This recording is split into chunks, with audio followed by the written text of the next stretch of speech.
take the red pill or the blue pill? I've got both in my room if you want to experiment. I ain't got time. There you go. That's it right there. That's an excerpt from the new series Woke. And our good friend, he a citizen HB of Sway in the Morning. A lot of folks, you may have seen him in Barbershop, The Next Cut, or he was in Jumanji, The Next Level, Bloodshot. That's the one this year, Christmas Chronicles. I mean, this guy has done a lot. Funny man right here. I want to welcome him back to the show. The one and only Lamorne Morris is here. Give him a big round of applause. Thank you. Oh, my goodness. Man, it's so good to be back. Where are you right now? What part of the country are you in? I'm in California. I'm in L.A.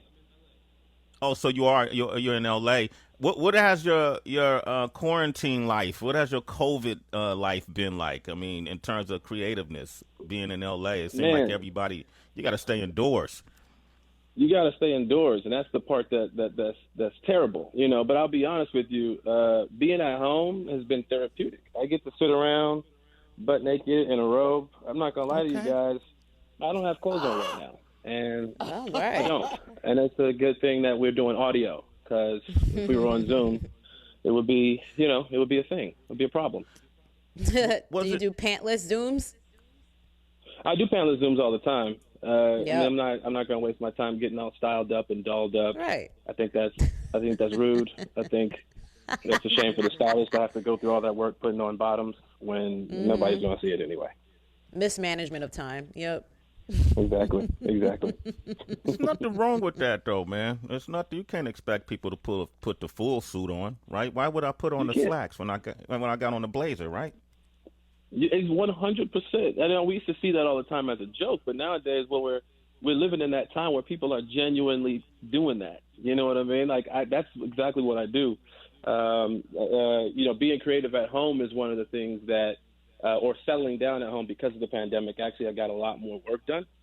Like I'm developing shows now. When the world was open, you run around too much. I think now it's just settling everybody down a little bit. Right. I want to talk about Woke. Lamorne Morris is here, and I'm going to open up the phone lines, 888-742-3345. But before we get into this, I know you're a huge basketball fan. You know, big fan of LeBron James. Yes. You're a LeBron James stan. I think LeBron had to get a restraining order or something like that. I was reading. I wouldn't call it a restraining order. It was more so like police showed up. They delivered an envelope. They told me I wasn't allowed 50 feet around him. That's not a big deal. Can we move past that? That was just like extended social distancing that they didn't want you to. 100%. They needed LeBron to be in his bubble. That's what it was. It is bubble. Okay. And so, I have LeBron and the Lakers winning it all. Yes. And I also have Boston coming back beating Miami. Are you crazy? You got your damn LeBron, talk to your homie. This is Heather. Talk to your homie. Tell him about himself right now. Because he's just in denial. I mean, you are in total denial. You're not stopping what Jimmy Butler is doing right now, man. I mean, you got Bam Adebayo. These dudes are, Duncan Robinson hitting threes from, I don't know what this kid is doing. I don't know. I think Boston's too young, to be honest with you. Kemba Walker, I love him to death, but, he's not really showing up right now. And I think with that structure they got in Miami, he's hard to beat. Whatever, Lamorne. Let's talk about what you do, man. You don't know nothing about sports. You don't know nothing about sports, bro. What the hell is he talking about, man? In a perfect world, you want L.A. Boston. You want to relive that, that thing. But I think the better storyline here is probably, LeBron, Miami. We'll see. Because that's going to be a tough series, in my opinion. Right. If the Lakers can get past Denver, I think they will, obviously, but. It's not going to be as easy as everybody else says it's going to be. Just look at the Clippers. And Eric Spoelstra just may have the keys to LeBron James, King James Castle. I mean, he coached him for years. He watched him play. Yep. He watched him develop. He knows how he thinks. He knows how he plays. That would be a brilliant matchup. Lamorne, I think right. I still see LA coming out of that, but yeah. And I'm so glad you're here to snap Sway out of his fantasy. I love it, and I'm glad too, because I remember watching you very early on. Yeah, I'm gonna get off basketball because Sway's wounded right now. He's like a puppy in the corner. Lamorne's an actor. You know what? Shut up and act. You know what I mean? Wow. I would have went pro. I just wasn't good at basketball. That's what I want to touch on. I want to touch on your acting because I remember seeing you really early on in commercials. You know, like the shaving commercials, people touching your face, you not having to really say any words, but just using your eyes and your expression. And because Sway and I both come from, you know, that world of music and television and film, I remember thinking to myself way before all of the blessings that you have lately, like, wow, this dude is dope to be able to do that, because booking a job for commercials is way different than booking for a series and television and whatnot. During the times though when I know you didn't get everything you auditioned for, during the times that you were like not getting these callbacks and not booking these jobs, how were you like staying upbeat about it and staying inspired through it all? Because it's such a crapshoot when it comes to booking those jobs. I'll tell you, I'll be honest with you. A lot of times I didn't, you know, I got depressed for a while. That's the tricky part about this business. And that a lot of people don't talk about is that when you're on, it looks good, it's fun, you travel, you do all that cool stuff. But when you're down, for me, that was the only thing I knew how to do. That was like, and being a fish out of water in LA, you know, I used to walk around North Hollywood like a wise old man with my hand behind my back, and people used to think I was just observing life. But what I was really doing was looking for change on the ground just so I could eat that day. And I did it every day. Like, that was my thing. And, you know, bouncing back from that, you start to realize you have a skill set.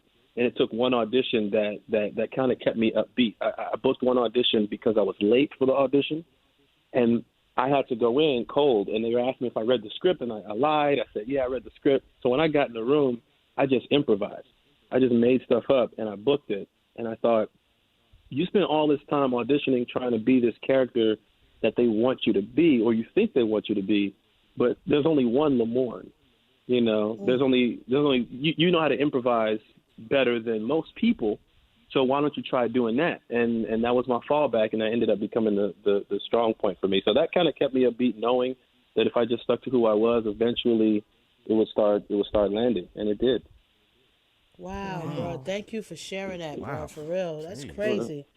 He was walking around looking for change on the streets. Wow. Yeah, a lot. I mean, I went from in and out of my car. I went from borrowing cars, sleeping on friends' couches. I had my homegirl. She's dope. The songwriter Stacey Barth. She used to be my neighbor, and so there are times where I couldn't stay in my apartment. They would lock my apartment, and so I would go to her place, and we would just kick it. And she knew, like, she would invite all these people over, and she didn't want to say nothing, but she would cook and do all that stuff because she knew, like, I needed a place to crash for the night. And she never called me out on it, you know, and I always, you know, give her love for that, man. And there was a lot of cats like that. You know, we used to always just crash on the couch, crash on the floor at different people's apartments. And that grind paid off for a lot of us, man. Thank you so much for sharing that. I'm wondering, you know, sometimes when folks have that very humble beginning and then they made it, they got money, either they have a tendency, I find, to not spend, to still have that very high sense of like humility, or to be like, nah, everything I didn't have, I'm about to enjoy it right now. Where do you fall? Yes. Speedboats and Ferraris. Yeah. Productions. I'm gonna live it up. No. No, I would tell you this. It's that financial literacy is something that I'm still learning. You know, I learned it and I knew it and I know it, you know, but at the same time, you do get caught up in every once in a while, like, okay, I want a nice house. You know, okay, I want a nice car. Get a house for the mom. But to me, those are the essentials. In between the little stuff, the vacations, the shopping sprees and all that type of stuff, the vices, like I have no vices. I don't have a drinking problem, drug problem. You know, I'm not hanging out at Magic City with Lou Williams. I'm not doing none of that stuff. So for me, that's why I kind of learned to save more, invest more, you know, donate more. You know, philanthropic work is something that I enjoy doing. Very fulfilling. So, you know, I think you can do both. if you manage it properly. What's been the most memorable flex? Most memorable flex. Ooh, my gosh, man, I love my house. I'm not gonna lie to you. I definitely love my house.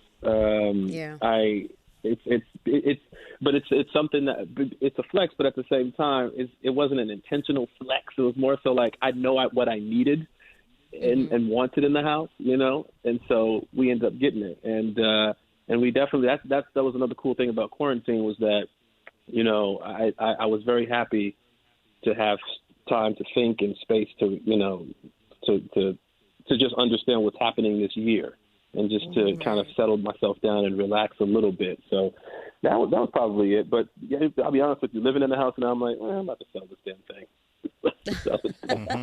I'm barely here, man. I'm working so much. Nah, keep it, man. You ain't gonna always be working. You know the ups and downs. You was searching for pennies on the street, man. Yo, I can't. Hey, this has been great. Thank you. Hey, gonna need that neighbor again. Lamorne Morris. Lamorne is. I mean, what's the most you? Okay, why not, man? Come on in. What's the most you found searching for money on the street? Like what was a good day? Oh my God, dude! I probably found over $100 in a day. What? Probably say because you find a 20 all the time. Like you know, once you find a 20, that's probably gonna be a good day. Definitely, you know, you find a 20, you find a single, you find a bunch of change. You know, that's like, yeah, that's over interesting, $100, man. I'd probably say. Okay. The least I found, I think, is like $1, and that sucks. Wow. Damn, shit, what a life, man. Well, he's That's on Woke crazy. now, ladies and gentlemen. It's a series on Hulu, and it's a Woke is based on a man by the name of Keith Knight's comic, The K Chronicles, and also his own life experiences. Keith grew up in the Bay. Well, he grew up in Boston, moved to the Bay later, like, you know, probably later on in his life. Late teenage, early 20s. But that's where he started his artistic journey. You know, that's what formed his brain. That's what formed his mind, was being in the Bay Area. Like all the things you see in the show come directly from experiences that he had living in the Bay, living in San Francisco, kind of moving about the surrounding areas, you know, Oakland and things like that. So that's kind of, obviously that's where the subject matter of the show comes from. And it's an interesting portrayal of the Bay in its history. Like Oakland and the Bay Area has a long history in activism, obviously. Performing arts, you know, it's a melting pot of different people, different cultures. And those nuances come out in this comedy where there's a lot of social commentary alongside of the comedy that I find interesting. And one of the most popular episodes was called Black People for Rent, where your character, you want to talk about that real quick, break that down, because your character was hired to come exhibit his art at this soiree with a bunch of one percenters, right? And it was almost like a fetish hire. Talk about that. So this episode, Black People for Rent, so in the show, I don't want to spoil anything for people who haven't seen it, but you know, you should have watched it by now. But our character is struggling with his creativity, his what he should do, and he's finding that this idea that when he goes to this party to draw, people keep looking at him a certain way. People keep touching his face, asking him what he thinks, what his opinions are on black this, black that, following him around as if he is a commodity. But it's all white people. They're all white people. They're all white people. He realized he's the only black person in this party. And for him, you know, this show is all about awakenings for him. So he's realizing this for the first time. But what he doesn't realize is that this has been happening to him his whole life. All these what they call microaggressions. You know what I mean? Oh, I didn't know you were black by looking at your work, or you don't sound black, or all these things that would happen to him. So when he gets to this party, it kind of hits him, this idea, this new inspiration. He went to the party thinking he was just going to draw and capture the quote-unquote essence of this party, but what he realizes is this white woman hires him to be essentially the artwork in the party. And so that gives him this idea of putting up signs to kind of provoke thought and those signs, that art that he's putting out is called Black People for Rent. But the problem is that he starts to see the ugly truth behind what he said. People start taking him seriously, and people literally start trying to buy black people. And then on top of that, black people start putting themselves up for hire, saying, "Oh, hey, I got, I'm good with my hands, like how much y'all paying?" And that kind of that messes with him a little bit. Well, a lot. And that's something that people struggle with all the time. Me myself personally, being out. I know everybody on this call has struggled with that, where you're the only black person in the room and you feel like everybody in the room wants your opinion on everything. They want you to educate them on things. They want to touch your hair. They want to ask you all these questions, So that's something that actually happened to Keith. So that's why we put it in the show. And you exhibited on another, I want to say it was the same show because your character got canceled in Oakland. Yep. he was going to cancel culture and all this different stuff, and then you went to the black side to show some of your work. And one of the pictures was you had to alter one of the pictures because it was a picture of the character's girlfriend who's white, right? Yeah. Exactly. Have you ever experienced that dynamic, being with a friend or someone of another ethnicity, and was embarrassed or didn't know how to, uncomfortable with the situation? I mean, I wouldn't say embarrassed. Uncomfortable at times based on who you're around, based on the environment. I've been in that scenario. I probably say, but it's probably been a while. College, late college, when you're dating. I dated a Jewish girl before. I've dated, Asian, Hispanic. It's all over. But there are times when you're hit with that. I remember dating an Asian girl, Asian and Mexican girl, and I would get these comments on Twitter all the time, like just destroying me for her not being black. And like I would get it a lot. Like I still do every once in a while. I still hear these remarks or these comments, and but it never embarrassed because I don't fall into that line of thinking. And I'm like, I date who I want to date. I love black women. The problem, I think, a lot of times what happens with guys, they'll say, and I've heard this from cats before, where they say, "Oh, I don't date black women," and I go, "Well, you can date whoever you want to date, but don't put down your own in the process." So that's kind of how that's my stance on that. So I mean, I never really get too like bent out of shape about it, because at the end of the day, like, man, who laying in my bed is my damn business. Okay, Lamorne Morris. You can find him on Woke on Hulu. I'm about to hang him up. No, I'm kidding. We got Lisa on the line. Lisa, good morning. Grand Risings, Lisa. Grand What's up, Rising, Lisa? Good morning. Hey, how are you? I have a question. Fine. How are you? Sway, I love your show. Been a big fan of yours for years, so keep doing what you're doing. Okay. My question for you is, the young lady that you said supported you and you slept on her couch and you were just talking highly of, did you do something special for her? Did you ever go back and do something special for her? All the time. Look, we're still homies. We help each other out to this day. She's nothing like one particular thing that I ever do. Like, I didn't like prep a dinner because I don't think she'd want that food from me. But she's one of my homies. Like, I love her to death. She's still, making music, traveling all over the world. Like, yeah. Yeah, Lisa's called like she called up. I just wanted to know, because a lot of celebrities, a lot of people make it, and then you forget the people that was there for you, and I just think that's so important. Like, you can never forget who was in your corner. Oh, absolutely. I mean, listen, first of all, some of my friends won't let me live it down. I had a friend who paid for my first set of headshots. Let me tell you something. I hear about it every day. I hear about it every damn day. So, wait a minute. Now, that's a little bit too far. But, the ones that do it from the kindness of their heart, you got a lot of people out there that do things from the bottom of their heart just because, and then when people make it, they forget about that one person that just did it from the, So I just wondered, Yeah. Right. She sound like you. Lisa sound like you was ready to ride on him if he didn't go back. Yeah, because hey, look, Sway, me and you probably around the same age. I'm not going to put my age out there, but I'm past 50, just put it there. '80s baby. You know, being around I was born in the 60s, but I always say 80s was the time. But you know, we've been there where a lot of people get there, and then they forget about the people that was there during their journey. You know, and to me that's very important because they're part of your history. They're part of how you got there. You know, some people get out there now like, oh, I did it all by myself. We know it's a journey and a struggle to get there nowadays. It's always been actually for us as black people. You know, it has. You know, you should make that. We kind of know your journey. You know. Yeah, that's dope. Hey, Lisa, you're a citizen, Lisa. I like what she's saying.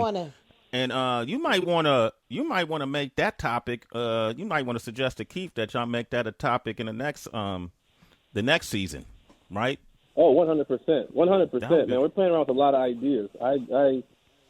You know, first of all, we got to get a second season, and you know, hopefully that's the thing. You know, let's get there first. But I would love to. I mean, the world, because of what his journey was, you can go anywhere with it. You know what I mean? Absolutely. But what I love most about it is based out of the Bay Area. Shout out to Keith Knight for putting the Bay, you know, putting an interesting, different spotlight on the Bay, because it's the nuances that folks, if you ain't in the Bay, it's not monolithic. It ain't everybody doesn't do the same thing or think the same way. We got the same pride, though, you know, and Keith does a great job of just pointing out all these different nuances, and you're doing an excellent job playing Keith Knight. Okay, Lamorne, so I want to say congratulations. Give that man a round of applause. Also, one of the winners of the Sway in the Morning Comedy Search is up there killing it. My man T. Murph is on there too, playing Clovis, and we know T. Yo, this dude, man, this dude is amazing. Yeah, T. Murph is one of the funniest and natural. He's such a natural actor, and he's doing his timing. Everything is excellent. You guys remember T. Murph when we did our Sway in the Morning Comedy Search, and he was one of the winners. And so he's gone off, and he's doing amazing work. So send my love to him, Lamorne. All right? Oh, absolutely. Absolutely. Thank you. Absolutely. Lamorne Morris, give him a round of applause. Make sure you watch Woke. It's available now on Hulu. Okay, and up next, as we talking about the Bay, we talking about the town. We got my man Capolo is up with Kamaya. They got a new project, and we're going to talk about that next. You want to talk with them? 888-742-3345.